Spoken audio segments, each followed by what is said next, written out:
Picture this. In the heart of a city where everyone is hustling, faces buried in phones, rushing from one meeting to the next, chasing promotions, likes, and validation, there's one man walking calmly. No phone, no smartwatch, no performance mask. He doesn't look rich. He doesn't look poor.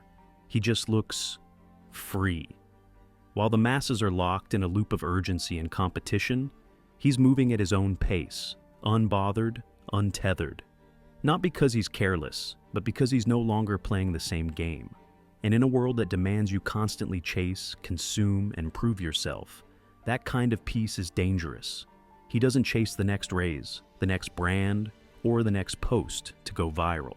He doesn't measure his worth in currency, status, or attention. He doesn't need validation to feel valuable. That's what makes him powerful.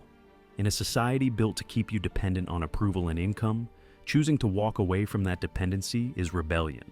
See, we're taught from the beginning that money is everything, that if you don't have it, you're nothing, that you need more, always more, better clothes, a bigger house, a more impressive job title. And if you're not striving for those things, you're either lazy or lost. But what if it's the other way around? What if the man who stops chasing is the one who's truly awake? Think about this. We're trained to connect our value to our productivity. That rest equals laziness. That fun is only acceptable if it's monetized. Even school teaches us to comply, not to question. To memorize, not to think. You're told, get the grades, get the degree, get the job, climb the ladder. But no one asks if that ladder is even leaning against the right wall. You end up earning, but not living. That's why this one man walking slowly matters, because he's not seduced by that story. He's found freedom not in what he has, but in what he doesn't need. His life isn't about collecting more, it's about needing less. That's power. That's wealth. Real wealth isn't having everything. It's being free from the fear of losing anything. Erich Fromm once said, "If I am what I have, and what I have is lost, then who am I?" Most people avoid that question their entire lives, but not this man. He's not afraid of being broke because he knows who he is. Whether he has 10 Rand or 10 million Rand. That's a kind of security no amount of money can buy. Let me tell you a story. Henry David Thoreau, over 100 years ago, did something radical. He walked away from the world's noise and built a tiny cabin near Walden Pond. Not because he gave up, but because he wanted to wake up. He stripped life down to the basics: food, water, silence, and space to think. People thought he was mad, but he wasn't escaping life. He was finding it. He wasn't poor. He was free. And that scared people. It still does. Because the less you need, the harder you are to control. The man who doesn't crave every new toy or trend isn't easy to sell to. He's not a good consumer, and in this economy, that makes him a threat. But he doesn't care. His wealth is clarity, simplicity, a deep knowing of who he is and what matters. See, Thoreau didn't fight the system, he stepped outside of it. And from that distance, everything made sense. The more strings you attach to your life, subscriptions, debts, distractions, the more tangled you become. But cut those strings, and suddenly, you breathe. Erich Fromm echoed that truth decades later. He said modern man has become a slave, not to chains, but to consumption. We've replaced meaning with merchandise, depth with display. Our lives revolve around possessions. But we've forgotten how to just be. We don't ask, who am I? We ask, what do I own? And that's the real tragedy. But the moment you stop fearing poverty, you stop being controlled by the system. The moment you realize your identity isn't tied to your bank balance, you become untouchable. You can no longer be bribed, lured, or silenced. You're no longer trapped in someone else's narrative. You're free. And when you're free, you begin to feel again. Not just consume. Your joy doesn't come from likes or logos. It comes from slow mornings, deep conversations, a walk in the woods, a moment of stillness. These are riches no one can take from you. They don't break, expire, or depreciate. They're eternal. When your joy comes from what can't be bought, you become deeply, quietly powerful. Not loud, not flashy, but immovable. Your soul stops being for sale. And that makes you immune to everything the modern world throws at you. Status games, manufactured desires, the pressure to perform for attention. None of it sticks, because you've reclaimed something we all had as children, but lost along the way. The ability to simply exist, to enjoy without earning, to be without proving. And here's the deeper truth. That kind of peace, that kind of freedom, it's not handed to you, it's earned, not through hustle, but through stripping things away, through letting go of what never mattered, through asking hard questions. Why do I want this? What part of this dream is actually mine? Would I still want this if no one was watching? Living like this is not easy, but it is honest, and it is rare. That's why the world resists it. It's why people will judge you. Because when you stop chasing what they chase, you make them question why they're running. Your stillness reflects their restlessness. Your peace shows them their panic. You're not preaching, but your presence speaks. And sometimes that's all it takes to make others uncomfortable. But it's also what makes you magnetic. Because deep down, everyone's tired. Tired of pretending. Tired of proving. Tired of grinding for things that don't fill the void. When they see someone living on their own terms, not just surviving, but actually alive, they feel it. They may not understand it right away, but something inside them whispers, "That's what I want too." So how do you build a life like that? A life that isn't driven by fear, by performance, by hunger for more? A life that can't be shaken by a bad economy or a bad opinion? It starts with 4 things. 4 inner shifts that set you free. Not just from money, but from all the ways you've been conditioned to feel small. First is freedom from artificial desire. We live in a world built to make you want. Every ad, every influencer, every limited time offer is a message telling you you're not enough. Not smart enough, cool enough, rich enough, desirable enough. Unless you buy this thing, follow this trend, upgrade now. But once you wake up to that manipulation, you start asking, do I really want this? Or did someone convince me I should? That moment of awareness is the first crack in the cage. Second is value independence. Most people never take the time to define their own values. They inherit them from parents, culture, school, the media. They believe success means wealth because that's what everyone says. But value independence is about deciding for yourself. What does success mean to me? What kind of life would make me proud, even if no one else clapped? When you know that deeply, you stop bending for approval. You stop selling your soul for acceptance. Third is emotional self-reliance. We've been taught to look outward for comfort, likes, attention, validation.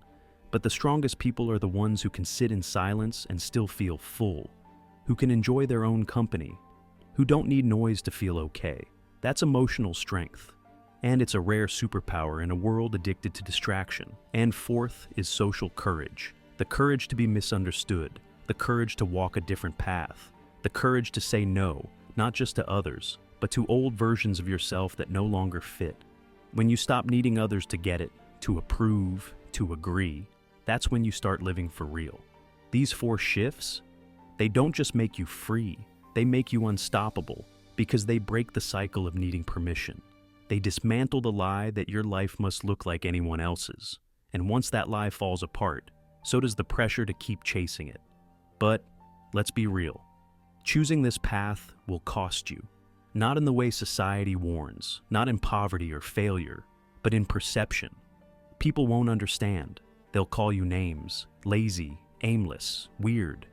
They'll try to pull you back into the race, not because they care, but because your freedom unsettles them. Your peace pokes holes in their story, and that story is fragile. You'll feel it when you say no to the next raise, the promotion, the job that doesn't align with your values. You'll feel it when you pass up something shiny that everyone else wants.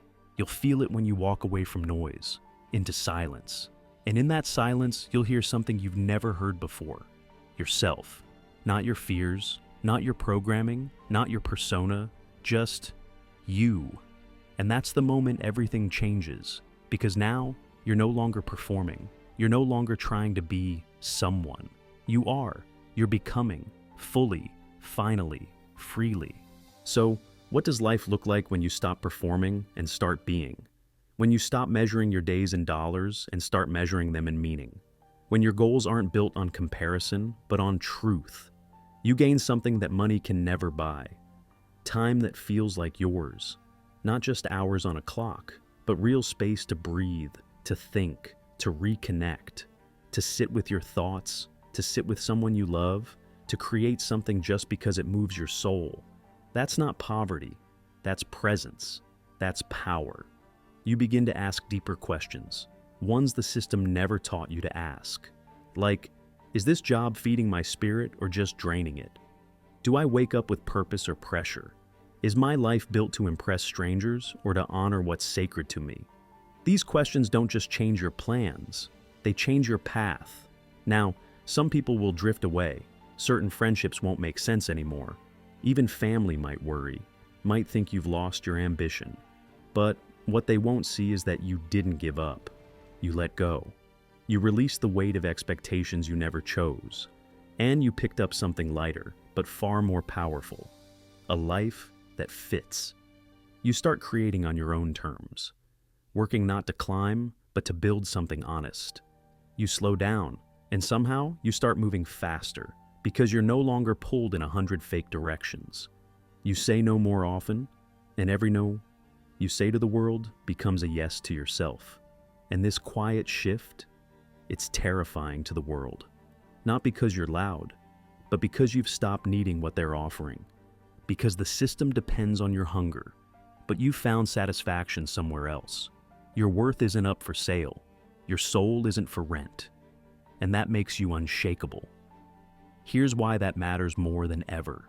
The modern world doesn't fear poverty. It fears people who are no longer afraid of it.